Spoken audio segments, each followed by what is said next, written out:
I do just want to point out one thing, that the president, everybody in Washington, whether they want to admit it or not, knows that this president is right when it comes to tariffs and when it comes to trade. In fact, Democrats have long said that the United States of America has been ripped off by the countries around the world. They just don't want to admit it now because it's President Trump who is saying that. In June of 1996, Nancy Pelosi spoke on the House floor. She urged her colleagues at the time to fight against the status quo trade policies that had contributed to America's trade deficit with China.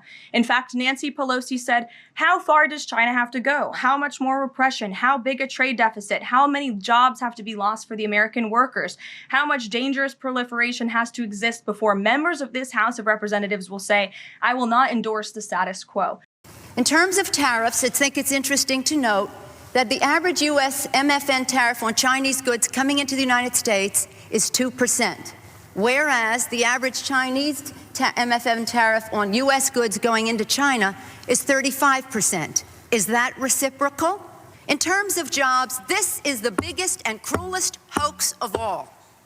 Not only do we not have market access, not only do they have prohibitive tariffs, not only are our exports not let in very specifically, but China benefits with at least 10 million jobs from U.S.-China trade. China trade supports 170,000 jobs in the United States, 170,000 jobs, whereas our imports from China support 10 million jobs at least. The fact is that U.S.-China trade is a job loser. Those are the words of Nancy Pelosi in 1996. Well, President Trump is finally answering her call 27 years later. Nancy Pelosi can thank President Trump today for the 104% retaliatory tariff that will be going into effect on China.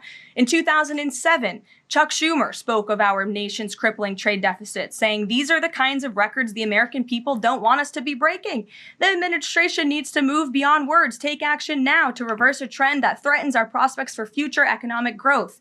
And Chuck Schumer said that in 2007. Finally, in 2025, President Trump is taking action. Recently defeated Democrat Sherrod Brown said on deficits in 2012 that our deficit then at China had reached an all-time high, and it was on pace to recede last year's record. The trade deficit had cost American workers millions of jobs at the time.